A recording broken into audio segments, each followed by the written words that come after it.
لا حول ولا قوة إلا بالله العلي العظيم. بسم الله الرحمن الرحيم.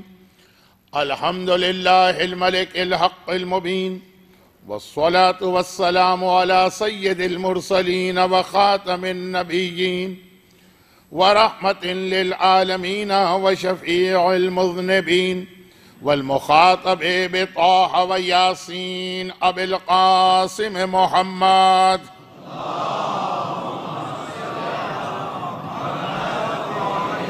وآله الطيبين الطاهرين المعصومين المظلومين المنتجبين الميامين، الذين أذهب الله عنهم الرجس وطهرهم تطهيرا.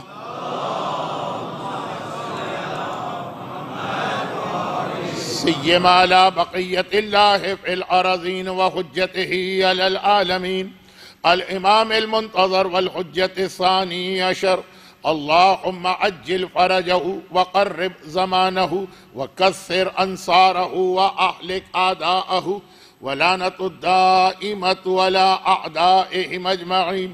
أما بعد، فقد قال الله عز وجل في كتابه المبين وفرقانه المتين وقرآنه المجيد. بسم الله الرحمن الرحيم. قل حرم ربي الفواحش ما ظهر منها وما بطن والإثم والبغي، وقال ربنا لا تزغ قلوبنا بعد إذ هديتنا وهب لنا من لدنك رحمة إنك أنت الوهاب.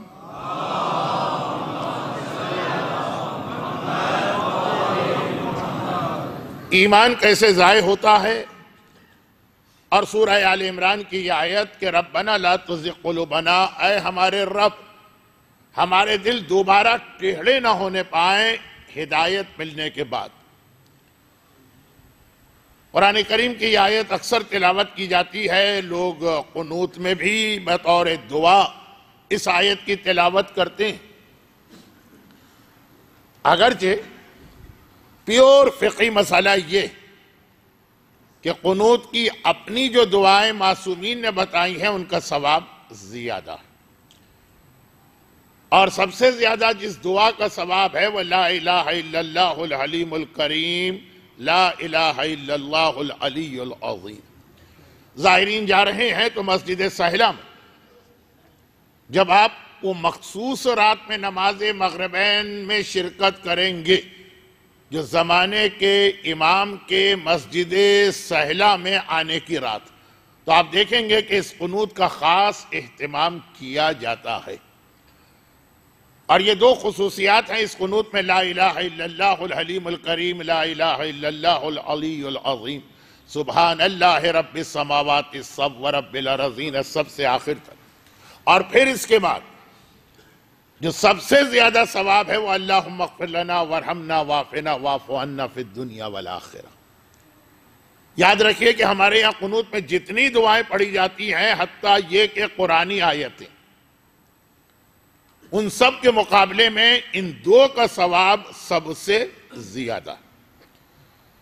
اور غلط فہمی نہ ہو، یہ نہیں کہہ رہا ہوں کہ غلط ہے یا حرام ہے یا قنوت نہیں ہوا یا نماز باطل ہے۔ قنوت تو خالی سبحان اللہ کہنے سے بھی ہو جاتا۔ اب یہ میں کدھر چلا گیا؟ یہ چونکہ آج کی مجلس کا اہم موضوع یہی بنے گا، تو یہ ابتدا میں ان لوگوں کے لیے جنہیں زیادہ فقہی مسائل سے دلچسپی نہیں ہوتی، وہ آتے رہیں گے مجلس میں، تو میں نے شروع میں یہ بات بتا دی۔ جملہ یہ ہوگا کہ نماز تو ہم پڑھتے رہتے ہیں، اپنی نماز کو بہتر سے بہتر بنانے کی فکر کرنا چاہیے۔ یہ بہرحال بات کا جملہ ہے، پہلے کل رات کی مجلس سے ترتیب کو ملایا جائے۔ مگر آج کی یہ مجلس چونکہ 1438 ہجری کے ایام اعضاء کے اس چوتھے عشرے کی آخری دو مجالس میں سے ایک، تو خالی کل رات کی بات نہیں ہے، اس سے پہلے والی راتوں میں بھی جو باتیں جہاں نامکمل ٹھہر گئی تھیں، ان دو مجالس میں پوری کوشش کی جائے گی کہ ان سب کو باری باری مکمل کیا جائے۔ لیکن آغاز ہمارے اب تک کے 8 دن کے موضوع سے ہٹ کر، اور وہ یہ کہ زیارت کے حوالے سے 2 دن بات ہوئی۔ کل تو واقعہ مکمل ہوا کہ امام معصوم نے یہ فرمایا غیبت کبریٰ میں کہ زیارت کا ثواب بہت زیادہ، لیکن بعض اوقات ذمہ داریاں زیارت کے ثواب سے بڑھ کر، وہ دوبارہ وہ چیزیں نہیں چھیڑنا چاہتا، یا آخری 2 مجلسیں ویسے بھی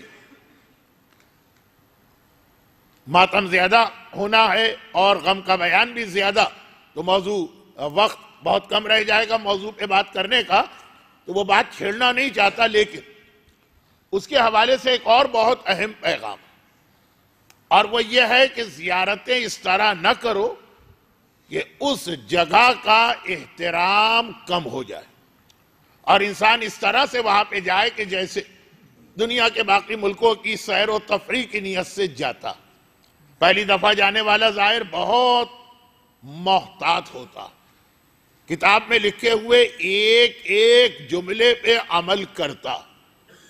اگر کتاب میں یہ لکھا ہے کہ امام معصوم نے فرمایا کہ زیارت کے سفر میں، کربلا کی زیارت کے سفر میں بھی آج کل کے حالات میں کوئی خالی کربلا تک تو نہیں رہتا، نجف بھی جاتے ہیں، کاظمین بھی جاتے ہیں، حالات سازگار ہوں تو سامرہ بھی جاتے ہیں۔ پہلے یہ تھا کہ خالی کربلا گئے اور واپس آ گئے، جیسے دوران حج خالی مکہ گئے اور آ گئے، مدینہ جانا بھی مشکل ہوتا تھا۔ تو اب آج کل تو ایسا نہیں ہے، پھر بھی تو جو میرا بیان ہو رہا ہے زیارت کے حوالے سے، وہ کربلا کے حوالے سے، کہ اگر کتاب میں لکھا ہے کہ امام معصوم نے فرمایا کہ کربلا میں گوشت نہ کھاؤ، تو آپ کو بہت سے لوگ ملیں گے جو پہلی دوسری دفعہ کی زیارت میں اس کا بہت خیال کرتے ہیں، اور پھر آپ کو وہ لوگ بھی ملیں گے جو کربلا کے قیام کے درمیان اس بات پہ روزانہ جھگڑا کرتے ہیں کہ آج گوشت کیوں نہیں تھا۔ میں نے تو ایسے اس میں جھگڑے ہوتے دیکھیں کہ پتہ اندازہ ہی نہیں ہوتا کہ یہ لوگ ایسے ہوٹل میں ٹھہرے ہیں کہ کھڑکی کھولتے ہیں، سامنے آقا حسین کا حرم نظر آ رہا اور مرغی کی ٹانگ پر جھگڑا ہو رہا۔ خیر، یہ تو بعض باتیں اشارے میں بھی کی جائے تو اچھی نہیں لگتی۔ اگر زیارت کے سفر کتاب میں یہ لکھا ہے کہ کربلا میں قیام کے درمیان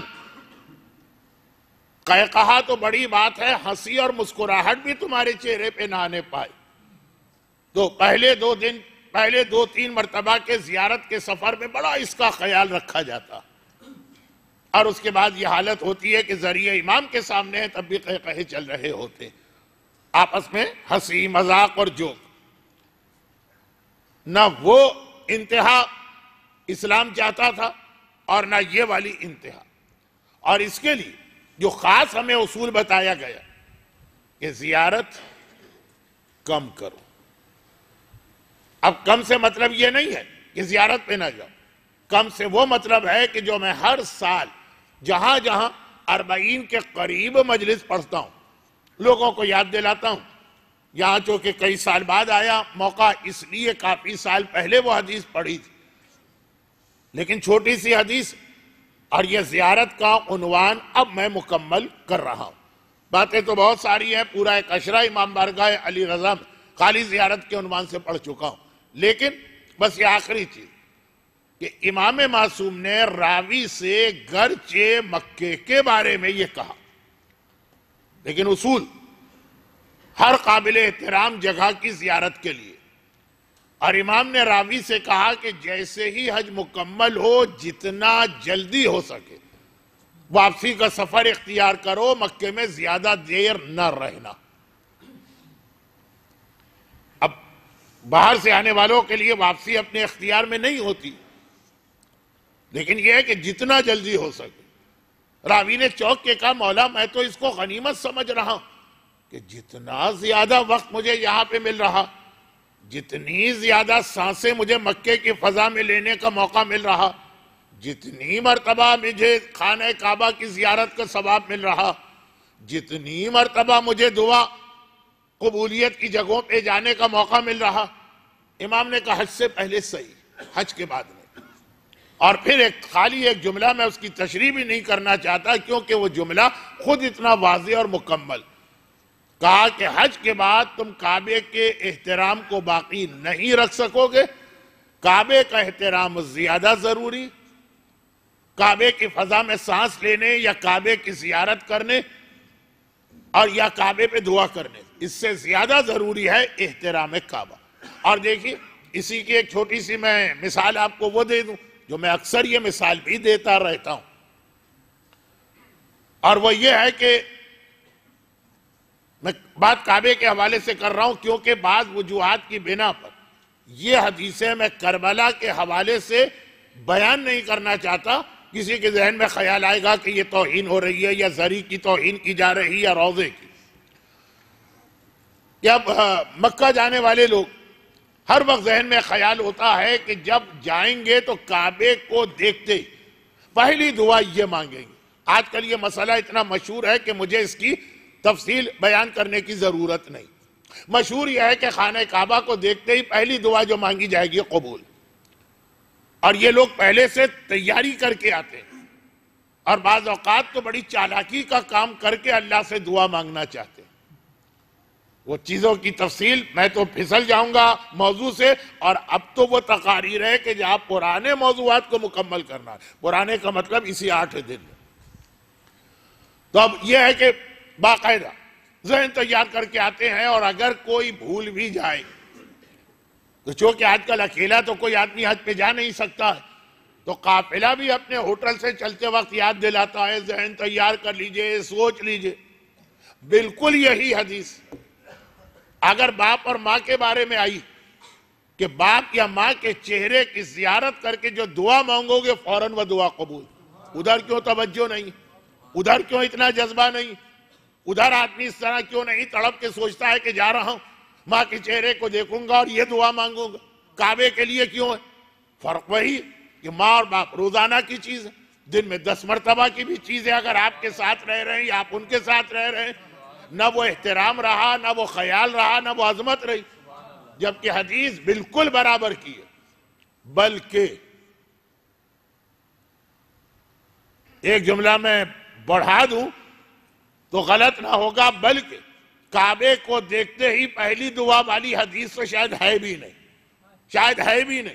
والدین کے چہرے کو دیکھ کر دعا مانگنا، اس کی تو اتنی معتبر حدیث ہے کہ یہاں تک سلسلہ آگے بڑھا کہ والدین مر بھی چکے ہیں تو یہی فضیلت ان کی قبر کی مٹی کی بھی ہوگی. والدین کا چہرہ تو دور، وہ مٹی کو تم نے دیکھا جس کے اندر پتہ نہیں منو مٹی کے نیچے باپ یا ماں دفن ہے، اس مٹی کی یہ خاصیت ہے. باپ یا ماں کی قبر پہ جا کے جو دعا مانگو فوراً قبول.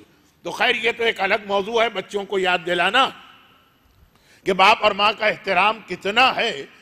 مگر بات یہ ہو رہی تھی کہ قابل احترام جگہوں کی جہاں زیارت کے لیے جاتے ہیں، عمرے کے لیے جاتے ہیں، حج کے لیے جاتے ہیں، وہاں پہ زیادہ دیر قیام کرنے سے آدمی وہ احترام کھونے لگتا.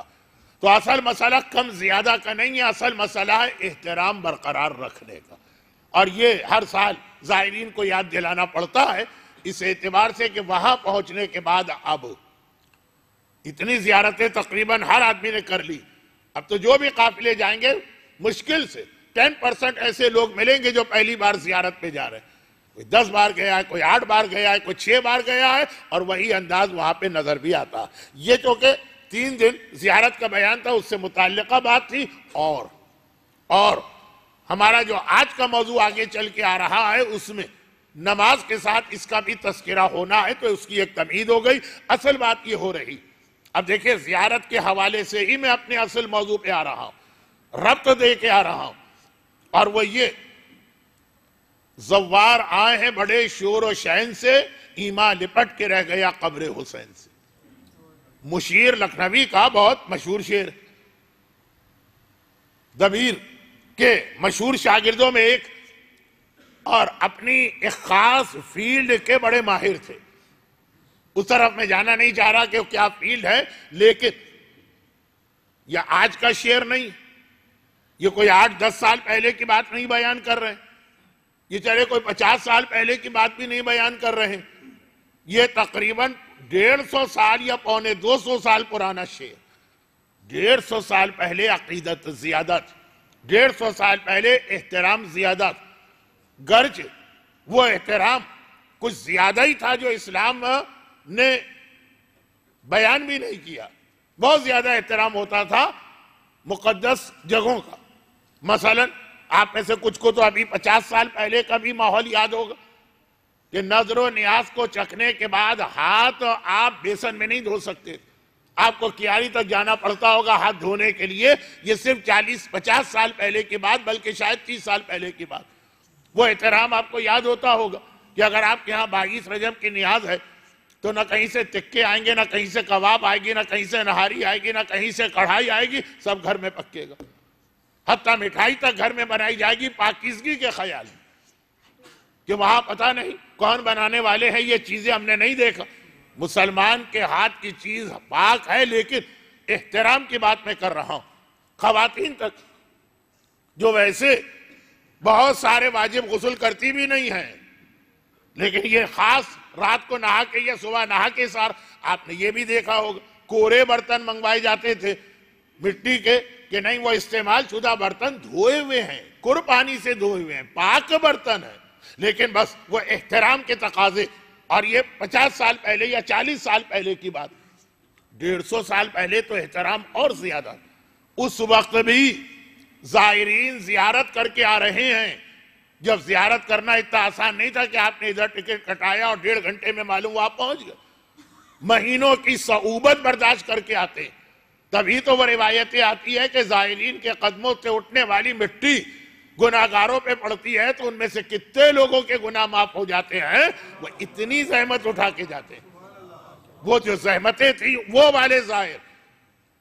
اور مشیر لکھنوی نے اتنے واقعات دیکھے. اور یہ احترام کے حوالے سے لکھنؤ میں زیادہ کچھ احترام تھا. تو شعر بھی لکھنؤ کا کہ زوار آئے ہیں بڑے شور و شین سے، ایمان لپٹ کے رہ گیا قبر حسین سے. جس حالت میں گئے تھے اس سے خراب حالت میں واپس آ رہے ہیں. ایمان کو وہیں چھوڑ لے کے گئے تھے، وہیں چھوڑ کے آ گئے. ایمان کب مومن سے الگ ہو جاتا ہے، یہ کل رات کی مجلس تھی. اور زیارت کے حوالے سے مشیر لکھنوی کا پیغام، میں اس پہ زیادہ بات نہیں کرنا چاہتا ہوں. ایک پورا اشرا پڑھ بھی چکا ہوں اور موضوع بالکل بدل بھی جائے گا. اور میری معلومات کے مطابق جانے والے زائرین ایک کثیر تعداد میں اب چلے بھی گئے.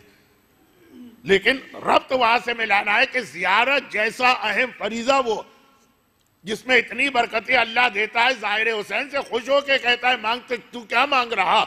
قبے کے نیچے کی دعا تو فوراً قبول ہے. اس کے علاوہ بھی ظاہر کی ہر دعا اپنے اور غیر کے لیے قبول ہے. مگر وہاں بھی ایسے ظاہر 150 سال پہلے بھی تھے کہ ایمان چھوڑ کے آ رہے ہیں. اور یہ ایمان آدمی سے کیسے الگ ہوتا. بھئی یہی تو کل رات کا موضوع تھا کہ اگر امام موت کے حوالے سے کپڑے کی مثال دے رہے ہیں کہ دھوبی کپڑا کھینچ رہا ہے، کانٹے کپڑا روک رہے ہیں، تو ایمان کے حوالے سے یہی الٹی مثال. شیطان ایمان کھینچ رہا ہے اور مومن کو اپنا ایمان پکڑ کے رکھنا. کیوں؟ ذرا سا بھی غافل ہوئے. کبھی آپ نے شاید حصہ لیا ہو بچپنے میں یا شاید حصہ نہ لیا ہو. ایک مقابلہ ایسا ہوتا ہے جس کے بارے میں کوئز میں یہ سوال کیا جاتا ہے نا کہ دنیا کا ایک ہی کھیل ایسا ہے جس میں پیچھے ہٹنے والا جیتتا ہے، آگے بڑھنے والا ہارتا. ورنہ ہمیشہ جو آگے ہیں وہی لوگ جیتتے ہیں. کہا وہ رسہ کھینچنے کا مقابلہ.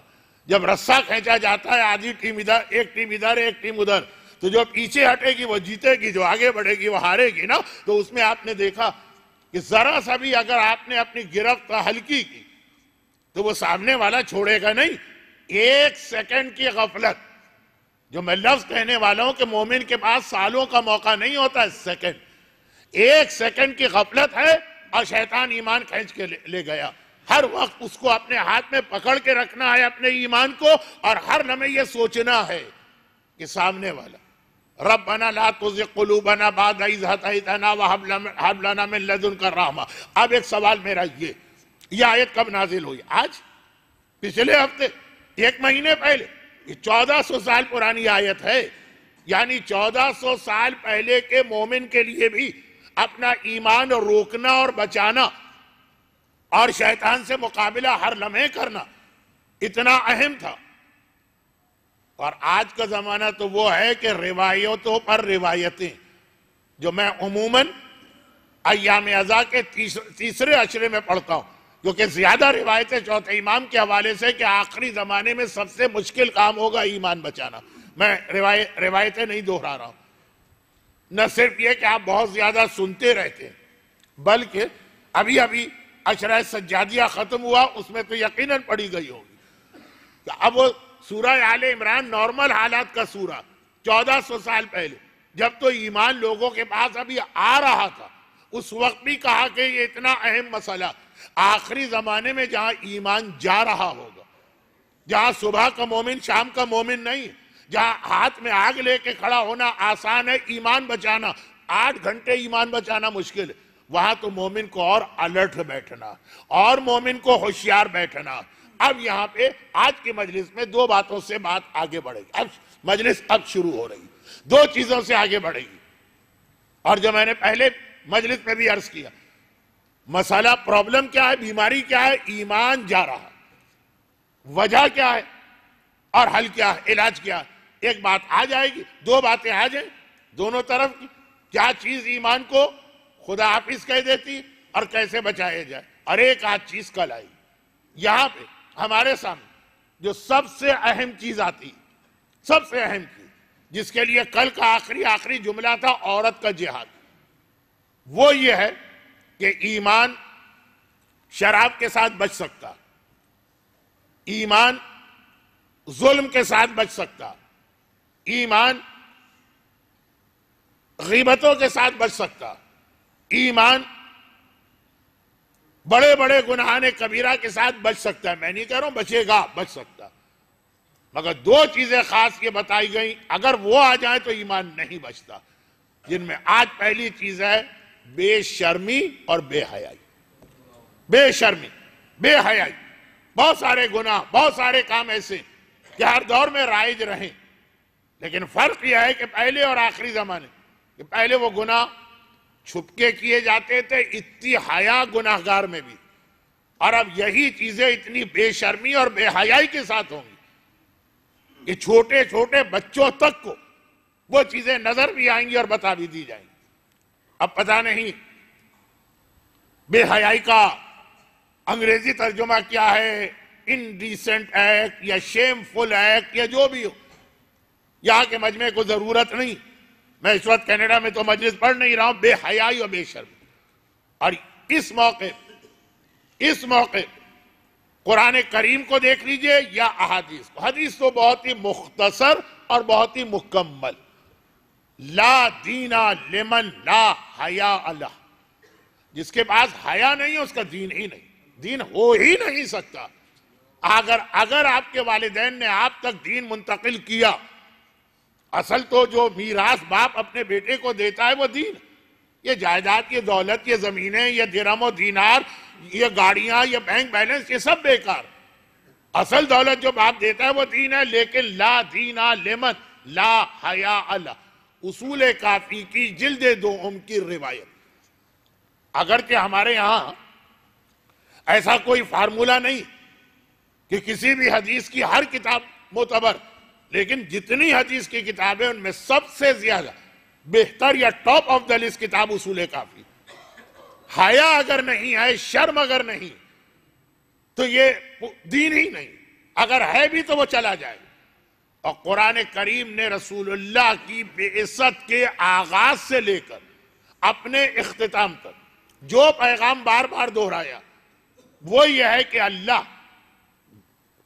گناہ تو اللہ کو ناپسند ہے، لیکن گناہ میں بھی بے حیائی والے گناہ۔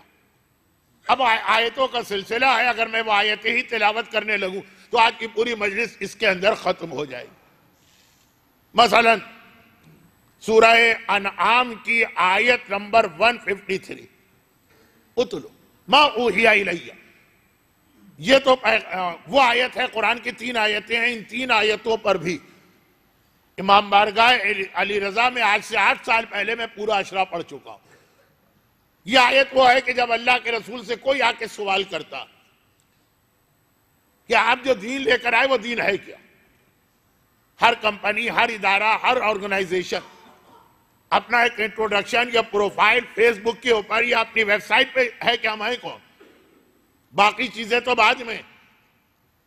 تو جب پیغمبر سے پوچھا گیا کہ یہ ہے کیا چیز جو آپ لے کر آئے، تو یہ والی 3 آیتیں نازل ہوئیں کہ اے حبیب جب کوئی پوچھے کہ اسلام کیا ہے، بس یہ 3 آیتیں اس کو سنا دیا کرو۔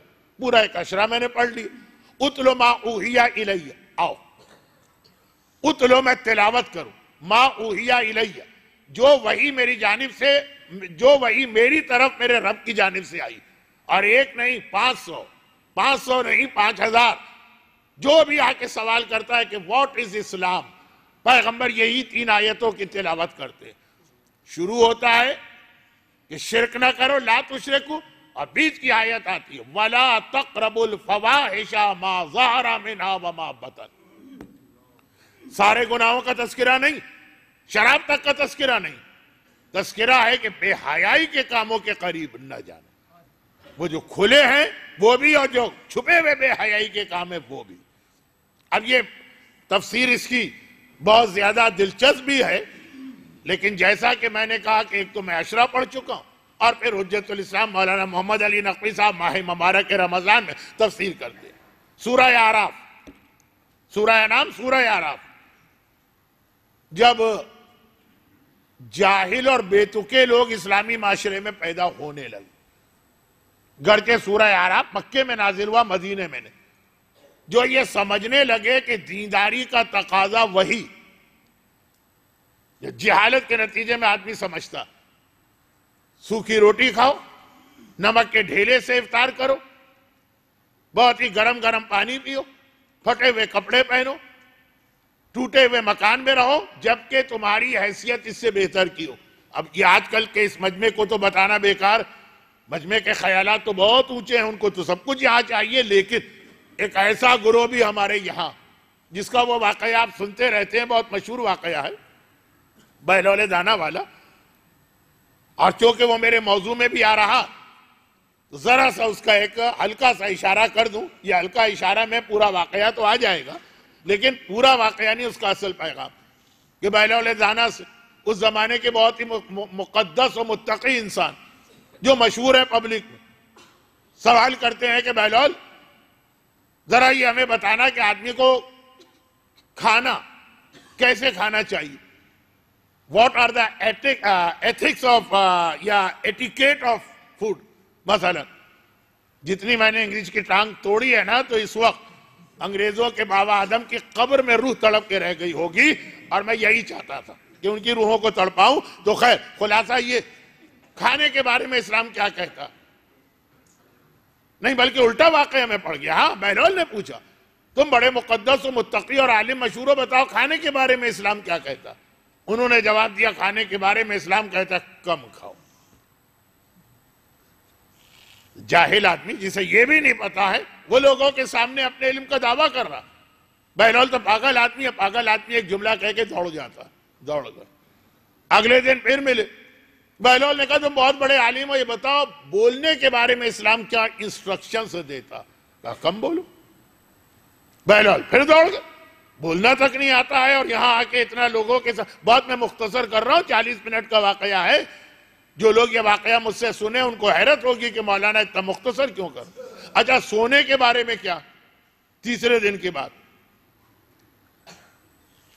وہ تو جو جواب دیں گے پہلے آپ میں سے کچھ کا جواب کہیں گے سونے کے بارے میں یہ کہ جب ساجد حسن مجلس پڑھے تو آرام سے سو جایا کرو، 1 گھنٹے بعد اٹھا کرو۔ خیر انہوں نے جواب دیا کم سو، کم بولو، کم کھاؤ، کم سو، 3 جواب۔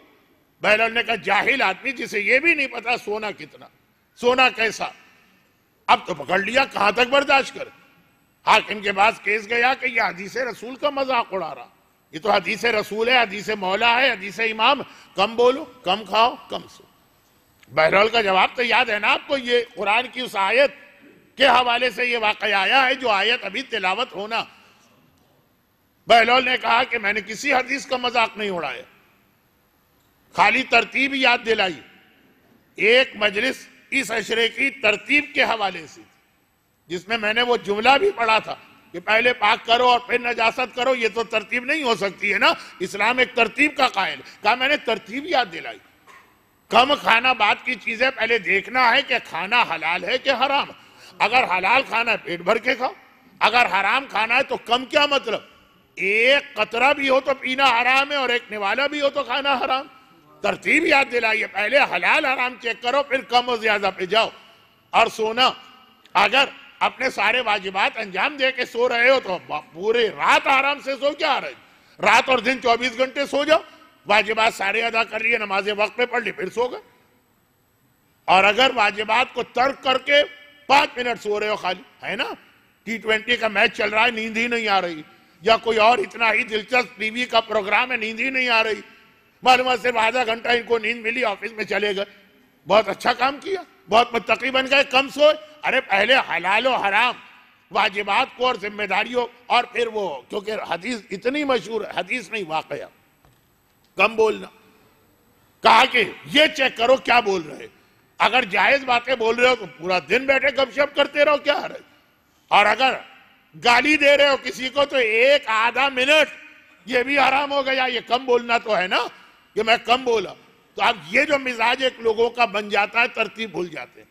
وہ دیکھیے کہ شب جمعہ کی نمازیں پڑھی جا رہی ہیں، اور سنت نمازیں پڑھی جا رہی ہیں، اور سنت روزے رکھے جا رہے ہیں، ابھی واجب قضا روزے باقی، ابھی واجب قضا نمازیں باقی، خوب چیریٹی ہو رہی ہے، خوب صدقہ اور خیرات ہو رہا ہے، خوب زیارت میں پیسہ خرچ کیا جا رہا ہے دوسروں پر، خوب حج کے اندر خیرات کی جا رہی، خمس نہیں دے رہے، رد مظالم نہیں کر رہے، واجبات چھوڑ کے۔ یہ جو ایک مزاج ہے جو شروع ہوتا کم بولنے، کم کھانے، کم سونے کی حدیث سے، مومن کو یہاں تک پہنچا دیتا کہ گردن پہ قرضے بھی ہیں، حج پہ جا رہے، گردن پہ قرضے بھی ہیں، تفصیل نہیں بتا رہا مسئلے کی، پہلے آ چکا کہ اگر خود قرضہ دینے والا اجازت دے دے یا تاریخ نہیں آئی، یہ بھی کہنے کی ضرورت نہیں تھی، لیکن آج مجھے کچھ لوگ زیادہ نظر آ رہے ہیں، اس لیے میں نے یہ یاد دلا دیا۔ جب زیادہ نظر آ رہے ہیں تو دوبارہ میرا بیان کیوں ڈسٹرب ہو، شروع میں ہی آپ حضرات تھوڑا سا ادھر ادھر آ جائیں، تاکہ پھر میں آخر مجلس تک اسی سپیڈ کے ساتھ بات کروں، باقی لوگ ثواب کیوں نہ لے لیں درود کا، محمد و آل محمد۔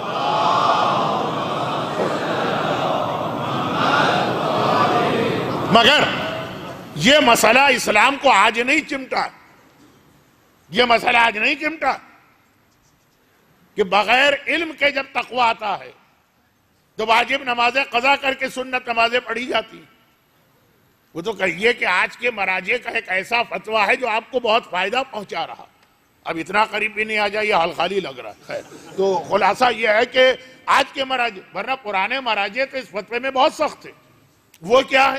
جو روزے کا مسئلہ تو بچوں کو بھی معلوم ہے، اگر آپ پر قضا روزہ ہے تو آپ کوئی سنت روزہ نہیں رکھ سکتے، حتیٰ زیارت پر جانے سے پہلے 3 روزے رکھ کے جانا مستحب، وہ بھی نہیں رکھ سکتے اگر قضا روزہ، قضا رکھ لیجئے۔ لیکن شیعہ علماء کی ایک بہت بڑی تعداد جو ماضی میں گزری ہے، یہی اصول نماز کے لیے بتاتی ہے کہ اگر ایک بھی قضا نماز ہے تو کوئی سنت نماز نہیں پڑھ سکتے۔ سونے والے لوگ متوجہ ہو کے سنیں، میں یہ نہیں کہہ رہا کہ آج کا مرجع یہ کہتا ہے، بعد میں آدھی بات سنتے ہیں لوگ، پھر بعد میں یا خود کنفیوز ہوتے ہیں یا مجھے کنفیوز کرتے ہیں۔ آج کا مرجع نہیں کہہ رہا، لیکن اتنی بڑی تعداد کہ یہ کہا جا سکتا ہے کہ 50-50 قضا نماز نہیں پڑھ سکتے۔ اچھا، اب یہاں ایک عجیب بات ہے، ایسے کتنے لوگ آپ کو ملیں گے جن پر قضا روزہ نہیں، خاص طور پہ آج کی جو نسل روزے رکھ لیتے، اور ایسے بہت کم ملیں گے جن پہ کوئی قضا نماز نہیں، نمازیں ہوتی۔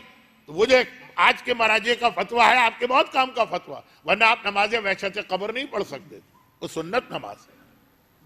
اور نماز وحشت قبر کا لفظ میں اس لیے بھی لائے کہ مرحوم فدا عباس صاحب کو آج دفن کیا گیا ہے، تو آج کی رات ان کی نماز وحشت قبر کی رات۔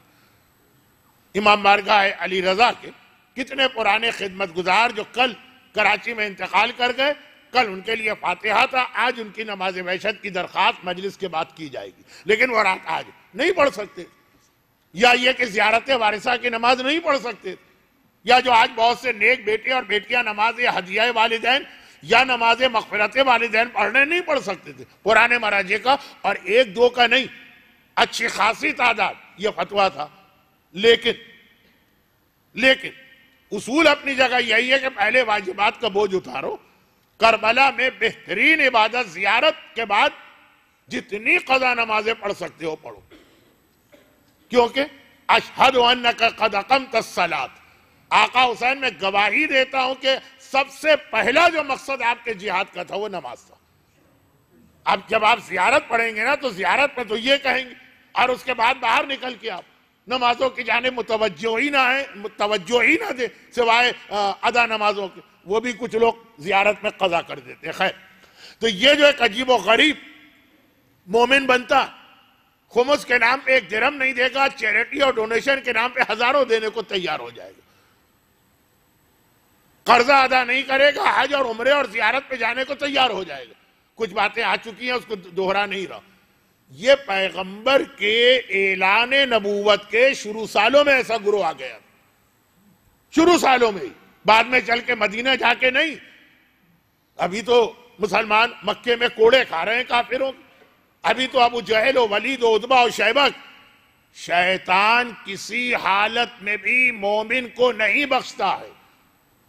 داخل ہو گیا شیطان تو سورہ اعراف کی آیتیں نازل ہوئی، قل من حرم زینت اللہ التی اخرج لعبادہ والطیبات من الرزق۔ لگتا ہے کہ یہ آیت آج کی ہے، یہ آیت آئی ہے سورہ اعراف میں۔ پورا سورہ اعراف مکے میں نازل ہوا، اور پورے مکے کا 13 سال کا زمانہ مسلمانوں کے لیے ظلم اور تشدد کا زمانہ۔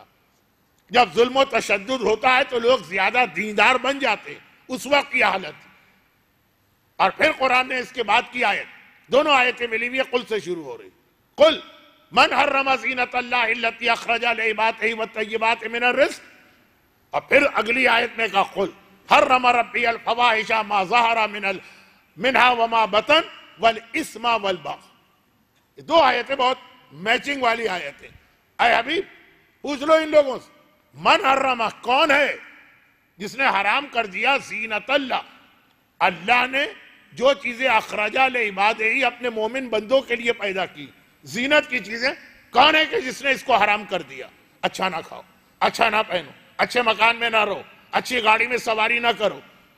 مولا کے ایک صحابی تو اتنے کنفیوز ہوئے کہ مکان چھوڑ کے درخت کے نیچے بوری کا لباس پہن کے رہنے لگے۔ مولا نے کہا دشمن خدا شیطان نے تجھ پہ غلبہ کیا، یہ تقویٰ نہیں ہے، یہ تقویٰ نہیں۔ اللہ نے دیا ہے تو اچھا کھاؤ، اللہ نے دیا ہے تو اچھا پہنو، اللہ نے دیا ہے تو اچھی سواری میں بیٹھو۔ من حرما، کون ہے جس نے حرام کر دیا زینت اللہ، اللہ کی زینتیں، التی اخرج لعبادہ، جو اللہ نے بندوں کے لیے پیدا کی۔ یہ کس کے لیے پیدا کی؟ ہمارے اور آپ کے لیے۔ والطیبات من الرزق، اور رزق میں سے جو پاک و پاکیزہ چیز۔ اگر بچے کو پیزا میں مزہ آ رہا ہے لیکن وہ پاک و پاکیزہ، اور اگر ہمارے بچے کو برگر میں مزہ آ رہا ہے لیکن وہ پاک و پاکیزہ، تو ہم کون ہیں اس کو روکنے والے؟ اور پھر قرآن کی اگلی آیت آئی، بالکل اس سے ملی، یہ چیزیں حرام کرنے والا کون ہے؟ اگر حرام کرنا ہے تو حرم ربی، میرے رب نے حرام کیا ہے، الفواحش ما ظہر منہا وما بطن، بے حیائی کے کاموں کو حرام کیا، اس سے اپنے آپ کو بچاؤ، والاسم والبغی، اور گناہوں کو حرام کیا ہے اور ظلم کو حرام کیا۔ اب سوچنے کی بات کہ قرآن نے گناہ بعد میں کہا، بے حیائی اس سے پہلے لفظ استعمال کیا، حرما۔ یہ 2 حرما ہیں، پہلا ہے من حرما، کون ہے حرام کرنے والا اللہ کی حلال چیزوں، کسے یہ اختیار ہے؟ اور دوسرا آیا کہ نہیں، اگر حرام کرنا ہی ہے نا تو یہ سنو، میرے رب نے حرام کیا ہے بے حیائی کو، گناہوں کو، ظلم کو۔ گناہ سے بھی پہلے بے حیائی آئی ہے، اس لیے کہ ہر بے حیائی حرام نہیں ہے، لیکن بے حیائی حرام کے راستے پہ لے جانے والی ہے۔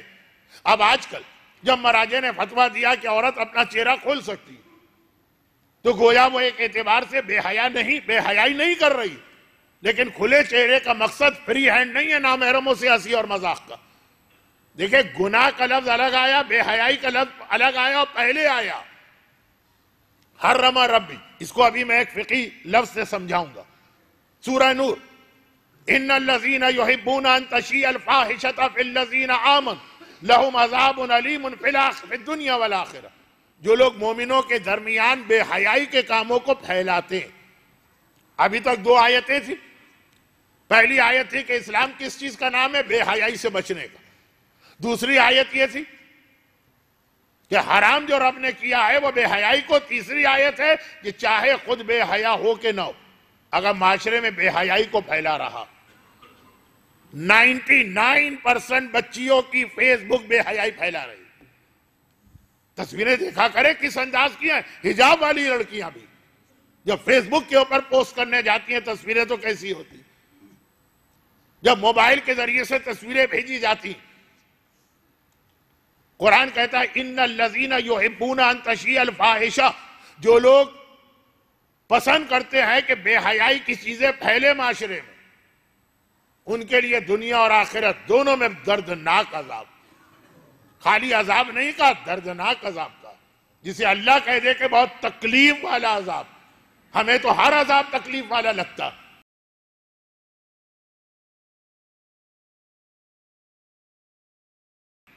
تو اسلام کی بنیاد بے حیائی حرام ہوئی. مکے میں حرام ہوئی. سورہ انعام پہلے 3 سالوں میں نازل ہوا. سورہ اعراف پہلے 3 سالوں میں نازل ہوا. سورہ نور مدینے میں نازل ہوا. یہاں سے لے کے وہاں تک. اور پھر معصوم کی حدیث کہ جس کے پاس بے حیائی ہے اس کے پاس دین ہو ہی نہیں سکتا.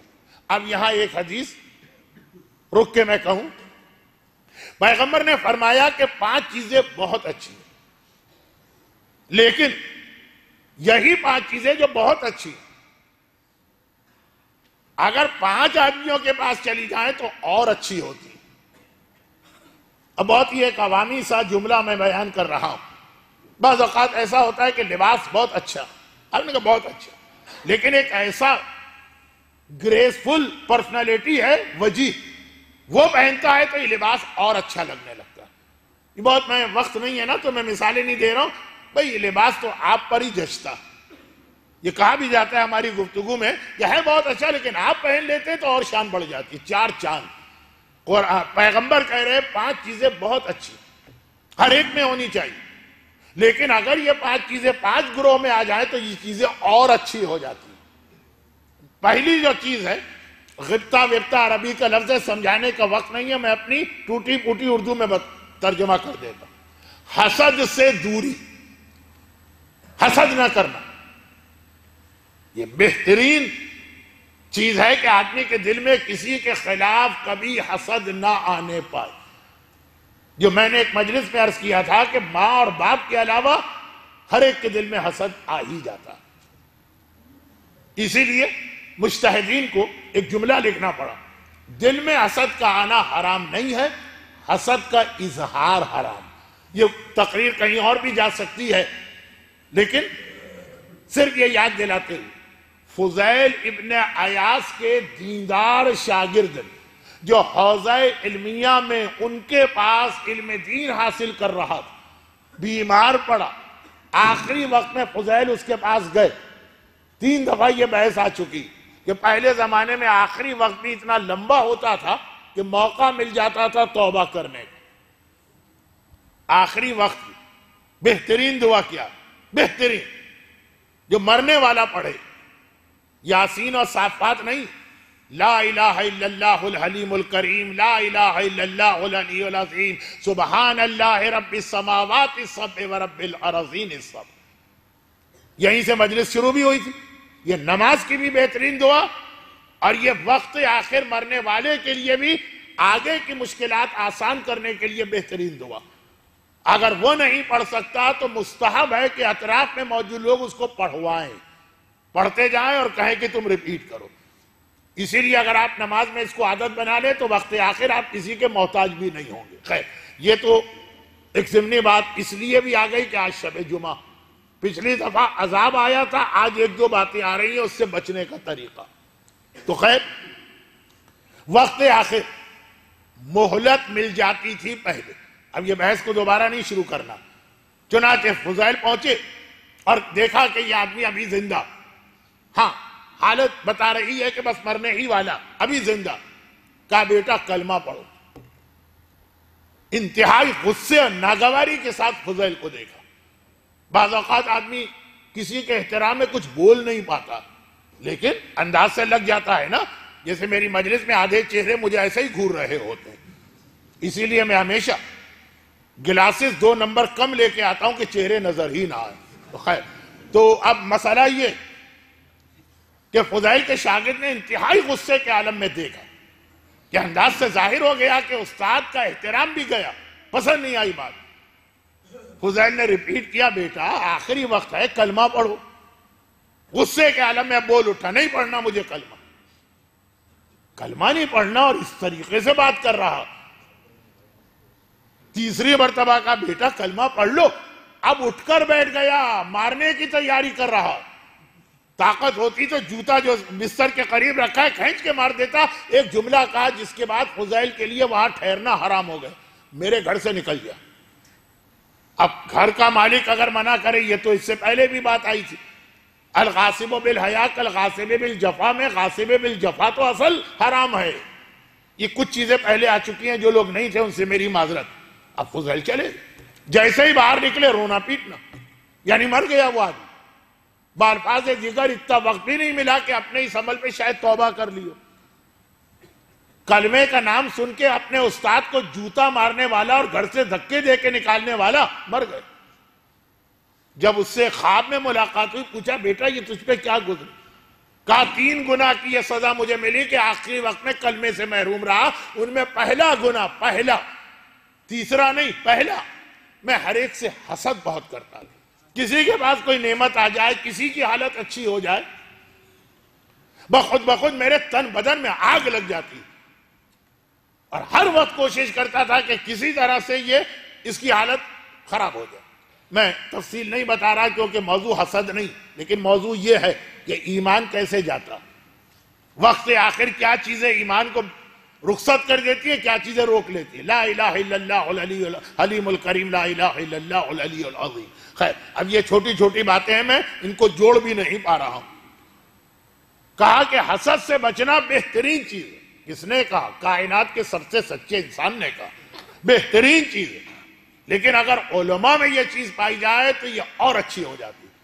عالم ہو اور کسی دوسرے عالم سے حسد نہ کرے۔ جب ہم لوگ حوزہ علمیہ میں ایڈمیشن لیتے ہیں نا، تو سب سے پہلی جو حدیثیں ہم کو پڑھائی جاتی ہیں ان میں سے ایک ہی ہے۔ بہرحال ایک خرابی ہے، اچھے سے اچھے عالم میں بھی آپ دیکھیں گے کبھی یہ خرابی آ جاتی، دوسرے عالم سے حسد۔ چھوڑ دیجئے، یہ آپ کا موضوع نہیں ہے، اور زیادہ بے دین اور عالم دشمن لوگوں کو چانس ملے گا۔ کہا امانت کو ادا کرنا، یعنی خیانت نہ کرنا۔ خیانت نہ کرنا اچھی چیز ہے، لیکن اگر تاجر خیانت نہ کرے تو یہ اور اچھی ہو جاتی، ورنہ تو ہر آدمی پر واجب ہے خیانت نہ کرے، دھوکہ، فراڈ، چیٹنگ۔ لیکن جو بزنس مین لوگ ہیں ان میں جب یہ چیز آتی ہے تو اور اچھی ہو جاتی ہے۔ اور تیسری چیز ہے توبہ، اچھی چیز ہے، شب جمعہ توبہ، جوانوں میں توبہ آ جائے تو اور اچھی ہو جاتی ہے۔ یہ جوان تو کہتے ہیں نا کہ مولانا ابھی تو بہت عمر باقی ہے، بڑھاپے میں جا کے توبہ کر لیں۔ شیخ سعدی کہتے ہیں کہ بوڑھا ہو کے تو خونخوار بھیڑیا بھی جو ہے نا وہ بہت نیک و متقی بن جاتا۔ تو اگر توبہ جوان میں آ جائے تو یہی توبہ ہے نا، اس میں 4 چاند لگ جاتے ہیں، یہی توبہ اتنی اچھی چیز بن جاتی ہے۔ اور چوتھی چیز، میں 5ویں چیز نہیں پڑھوں گا خاص وجہ سے، چلے 5ویں چیز ہے عدل اور انصاف، لیکن بہرحال اس کو چھوڑ۔ چوتھی چیز حیا، حیا بہترین چیز حیا ہے، کیونکہ لا دین لمن لا حیا لہ۔ لیکن اگر عورتوں میں آ جائے تو یہ حیا ہواؤں میں اڑنے لگتی ہے، 4 چاند لگ جاتے ہیں، شوکت بڑھ جاتی ہے، شان و شوکت اگر عورتوں میں آ جائے۔ اس میں 2 پیغام آ گئے۔ نمبر 1، حیا خالی عورت کا موضوع نہیں ہے، مرد کو بھی حیا کرنا۔ جو ہمارے یہاں حیا کے حوالے سے سارا زور حجاب پہ دیا جاتا ہے، مرد سمجھتے ہیں کہ حجاب ہے، الحمدللہ آپ جس علاقے میں یا پھر بھی لباس کی حد تک بات کر رہا ہوں۔ اگر میں اس وقت کینیڈا یا امریکہ میں مجلس پڑھ رہا ہوتا تو آپ کو معلوم ہے یہ جتنے بچے سامنے بیٹھے اور ان کے ساتھ کے بزرگ، وہ چھوٹی چھوٹی نیکریں پہن کر وہ والی ٹی شرٹ پہن کے بیٹھے ہوتے جو مائیکل جیکسن اسٹائل کہلاتا تھا ایک زمانے میں، اب تو بیچارہ مرمرا گئے۔ خیر، تو خلاصہ یہ مجلس میں بیٹھے ہوتے۔ کیا ہوا مولانا؟ جتنا واجب ہے اتنا تو ہم نے پردہ کیا ہوا۔ بات واجب کی نہیں ہے، بات قرآن نے کہا کہ بے حیائی کو اللہ نے حرام کیا، پھر گناہوں کو حرام کیا۔ بے حیائی وہ چیز ہے جو آدمی کو گناہ کے راستے پہ لگانے والی ہے. تو جب گناہ ہو جائے تب کوئی تھوڑی اللہ کہے گا کہ اس سے بچو، پہلے سے بتا دے گا یہ جو کام کر رہے ہو اس کا کیا نقصان ہے. مثلا کھانے پینے میں والدین یا ڈاکٹر احتیاط کراتے ہیں نا، یہ احتیاط کرو، ایسا تو نہیں کہ پہلے وہ ساری چیزیں کھاؤ جب بیمار ہو جاؤ تو آئے، وہ غلط طبیب ہے. آغاز شروع سے ہونا چاہیے. اب ایک آدمی شاخ پر بیٹھا ہوا اسی شاخ کو آری سے کاٹ رہا، جب کاٹ کے دھڑام سے گرے تب آپ اس سے کہنے جائیں یہ تو حماقت ہے نا. جب عمل اس نے شروع کیا ہے جس کے نتیجے میں وہ درخت سے گرے گا تب روکیے اس کو. یہ اسلام بے حیائی کو کہتا ہے. بے حیائی خود ایک گناہ نہیں ہے، بے حیائی گناہوں کا راستہ کھولتی ہے. کیوں؟ کیونکہ بے حیائی آخر میں ایمان ہی ختم کر دیتی. یہ جملہ ہے جرن بجرن، جرن بجرن. یاد آیا آپ کو یہ جملہ کس کا ہے اور کہاں استعمال ہوا؟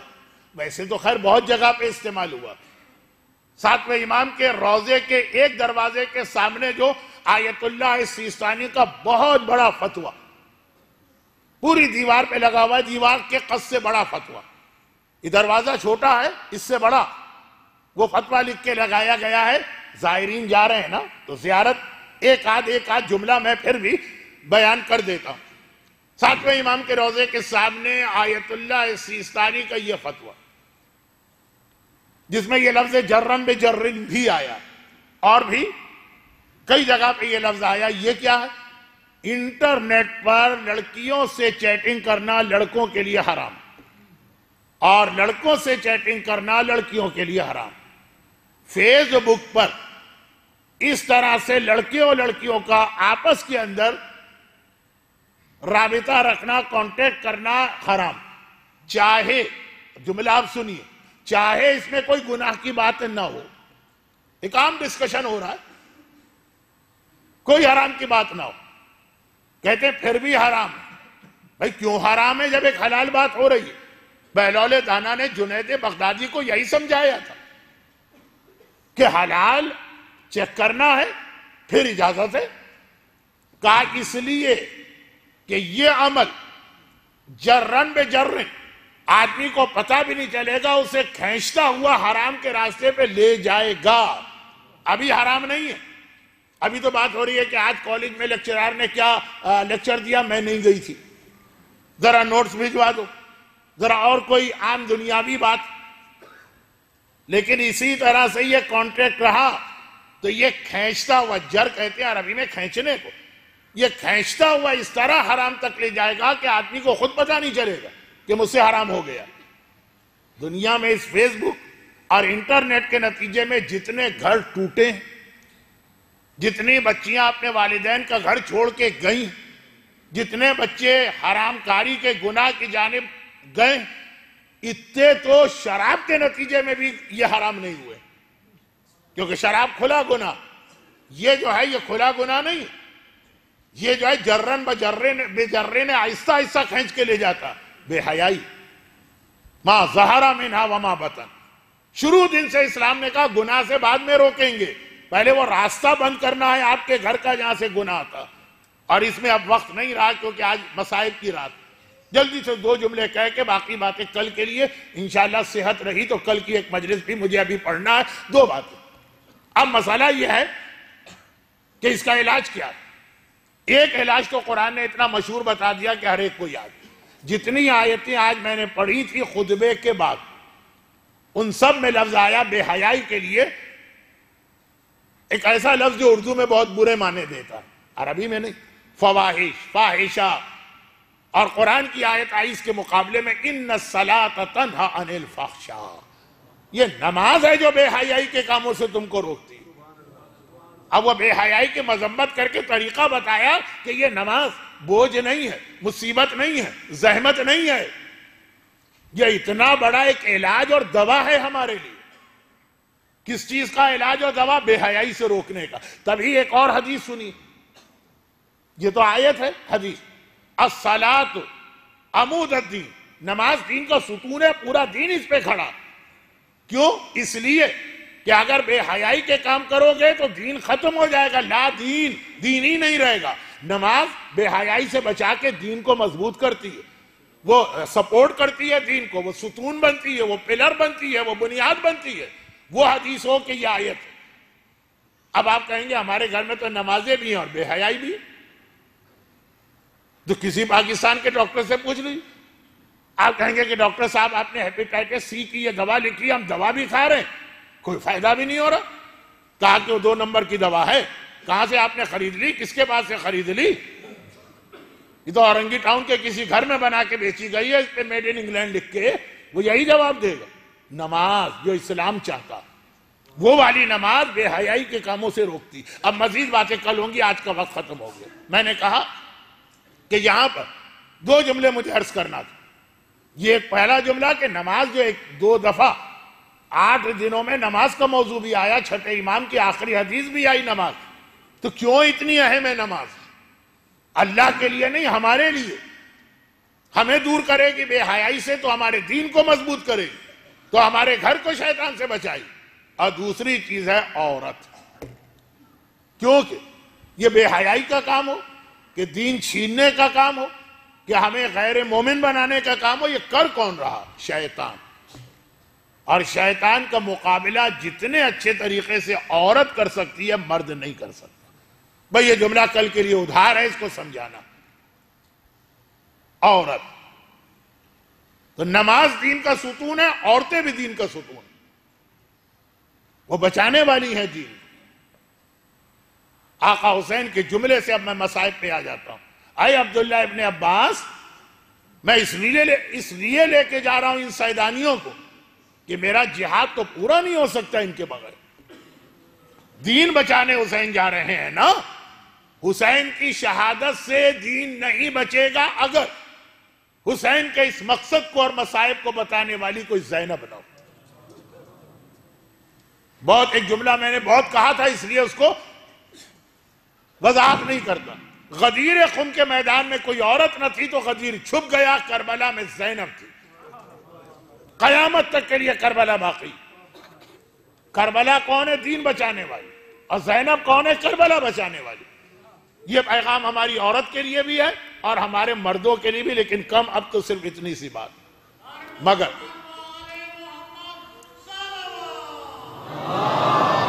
تھوڑا نہیں، اب ٹھیک، مگر یاد رکھیے کہ زینب تو جس طرح بھی دین کو بچائیں، ہمیں تعجب نہیں ہوتا، علی کی بیٹی ہیں، فاطمہ کی وارث ہیں، رگوں میں وہی خون گردش کر رہا ہے جو علی کا خون ہے، وہی شیر فاطمہ زینب کی بھی غذا بنا ہے جو حسن و حسین کی غذا بنا تھا۔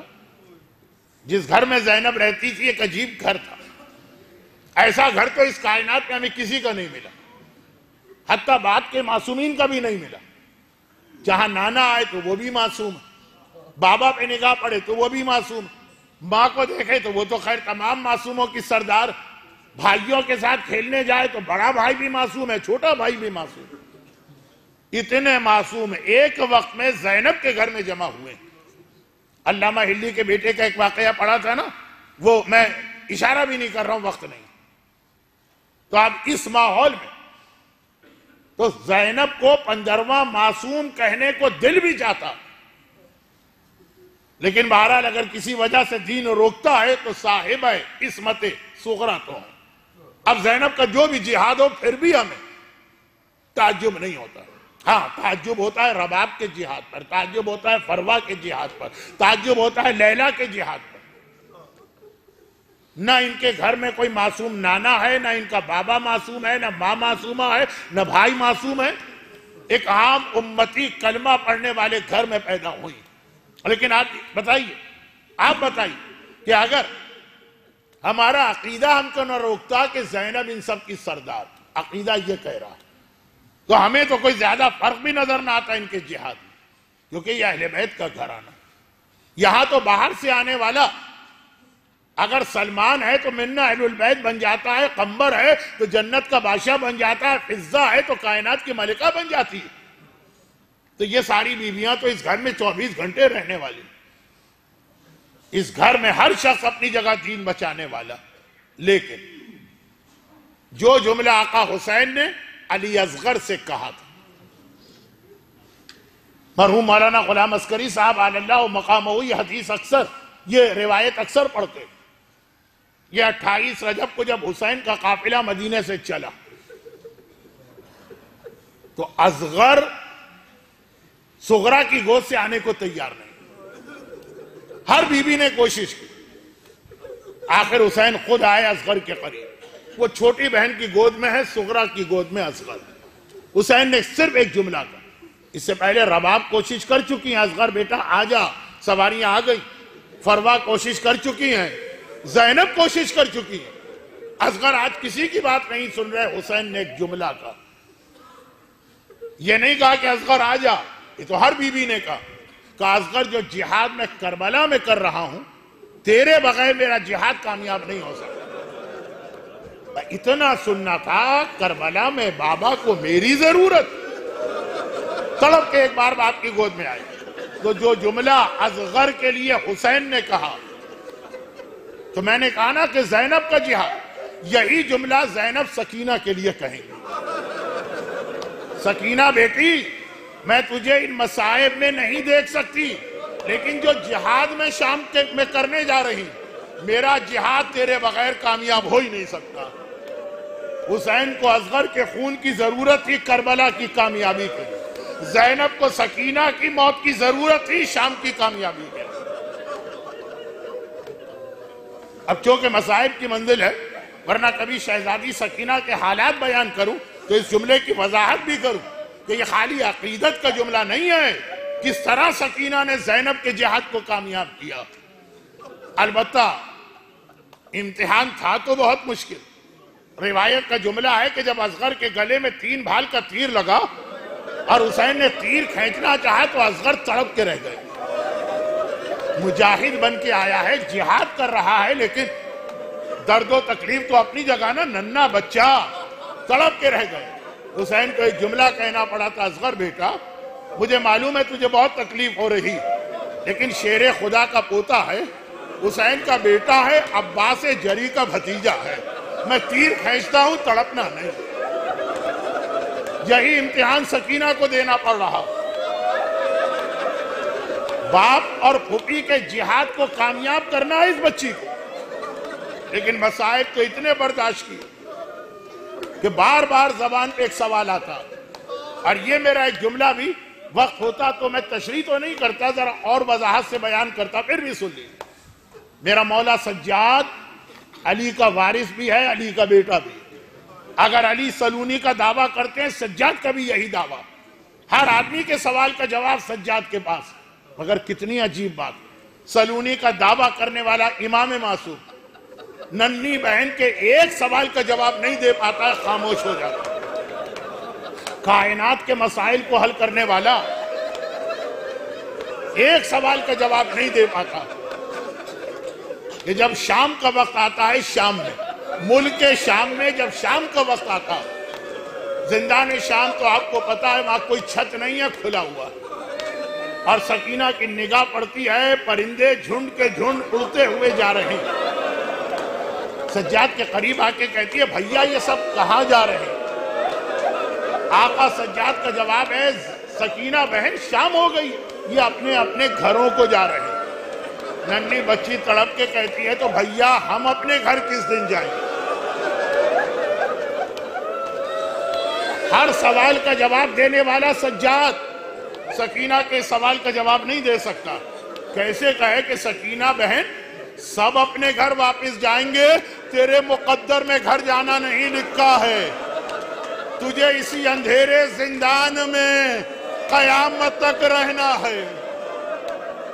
وہ ننھی سکینہ کا ایک طریقہ بن گیا جو حسین کے کربلا کے اصغر کے جہاد کی طرح سکینہ کا یہ جہاد ہے. بس ایک فرق، اصغر نے کربلا میں جہاد کیا تھا سوکھے ہونٹوں پہ زبان پھیل کے، اور سکینہ کا جہاد یہ ہے کہ پورا دن روتی ہے، آدھی رات تک روتی ہے، آدھی رات تک. اب ہوتا یہ ہے کہ جب آدھی رات کا وقت آتا، زینب تسلی تو دن بھر دے رہی، لیکن اب تسلی دلا کے سکینہ کو سلا دیتی ہیں. آدھی رات کو بچی سو جاتی اور فجر کے قریب دوبارہ بیدار ہوتی. جب تک سکینہ رو رہی ساری سیدانیاں، ساری بیویاں سکینہ کو گھیرے میں لے کے خود بھی سکینہ کے ساتھ روتی. آدھی رات کے بعد یہ بیویاں بھی سو جاتی. نہیں، جملہ مکمل نہیں ہوا. خالی یہی لوگ نہیں جاگتے آدھی رات تک. ادھر اپنے محل میں یزید بھی ننھی بچی کے رونے کی آواز محل کی دیواروں سے ٹکراتی ہے نا. آدھی رات تک بستر پہ کروٹیں بدلتا ہے، لیکن سکینہ کا ماتم یزید کو بھی نہیں سونے دیتا. آدھی رات کو جب سکینہ چپ ہوئی، بیویاں سوئی، تو یزید کو بھی نیند آئی. مگر پھر آج کی رات آ گئی. یہ آج کی رات آ گئی. 9 صفر کا دن گزرا، رات آ گئی. آدھی رات تک سکینہ روئی. آدھی رات کے بعد لیٹ گئی، سو گئی. بیویاں بھی لیٹ گئی، بیویاں بھی سو گئی. یزید کی بھی آنکھ لگنے والی ہے کہ اچانک سکینہ تڑپ کے اٹھی، دوبارہ اٹھ کے بیٹھ گئی. ہائے میرا بابا کہاں چلا گیا. بس سکینہ کا یہ کہنا، ساری بیویاں نیند سے بیدار ہوئی. زینب قریب آئی. سکینہ، تجھے پتا تیرا بابا کربلا میں رہ گیا، آدھی رات کے بعد سو جاتی ہے، آج دوبارہ کیوں جاگ گئی؟ کہا پھوپھی اماں میں کربلا کی بات نہیں کر رہی، میں ابھی سوئی تھی تو آج خواب میں مجھے میرا بابا نظر آیا. اکیلا نظر نہیں آیا، میری دادی فاطمہ بھی بابا کے ساتھ تھی. میں نے بابا کو سلام کیا، کہا بابا آپ کے بعد میں نے بہت مصیبتیں برداشت کی.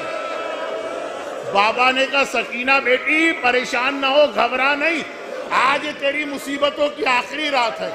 تیری دادی تجھے لینے آئی ہیں، میں تجھے لینے آیا ہوں. سکینہ ہمارے ساتھ چلنے کی تیاری کر. ابھی تو بابا یہ کہہ رہا تھا کہاں چلا گیا میرا بابا. زینب سے لے کے فضہ تک ساری بیویاں سمجھ گئی فاطمہ اور حسین لینے آئے ہیں، اس کا مطلب کیا ہے، سب سمجھ گئے. سکینہ کو دوبارہ گھیرے میں لیا، ماتم شروع ہو گیا.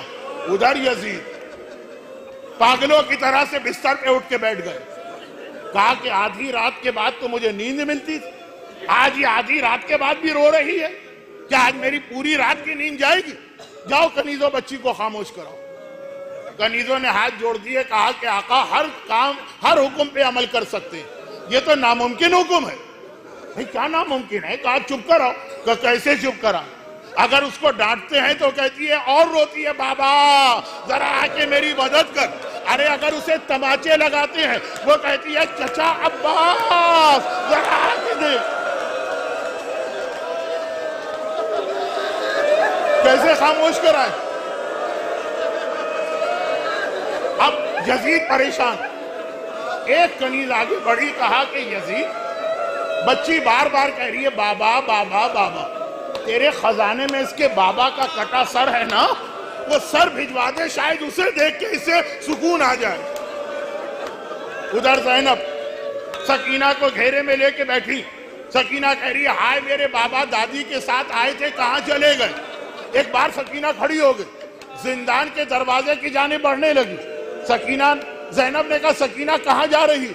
کہا پھوپھی اماں مجھے دروازے سے بابا کی خوشبو آ رہی ہے. اور زینب نے مڑ کے دیکھا، دروازہ کھلا. یزید کی کنیزیں ایک تشت لے کے آ رہی ہیں جس پہ کپڑا پڑا ہوا، اور شہزادی زینب کے سامنے یہ تشت رکھ دیا. حاکم نے یہ بھجوایا. زینب حیران، آدھی رات کو یہ تشت. ایک بار کپڑا ہٹایا، حسین مظلوم کا کٹا سر ساری بیویوں کے سامنے. کیا ہوا ہوگا؟ ساری بیویاں اپنی اپنی جگہ سے کھڑی ہو گئی. کٹے ہوئے سر کا رخ کیا، السلام علیکہ یا ابا عبداللہ، السلام علیکہ یا ابن رسول اللہ. زینب نے کٹا سر اٹھا کے سکینہ کی گود میں دیا. سکینہ بیٹی لے تیرا بابا آ گیا. بچی جھکی، باپ کے ہونٹوں پہ ہونٹ رکھے. تاریخ میں ایک جملہ آ گیا، ہمیشہ حسین جھک کے سکینہ کا بوسہ لیتے تھے، آج منظر الٹا ہو گیا ہے، بچی جھک کے باپ کا بوسہ لے رہی. بابا ذرا دیکھ میرے رخسار پہ تماچوں کے نشان، میری کمر پہ کوڑوں کے نشان. ایک بار روتے روتے بچی کی آواز بند ہو گئی. بچی کی آواز بند ہو گئی. زینب گھبرا گئی. سجاد بیٹا ذرا دیکھ میری سکینہ پہ کیا گزری. خدا کسی بڑے بھائی کو چھوٹی بہن کی یہ حالت نہ دکھائے جو میرے مظلوم آقا سجاد زندان شام.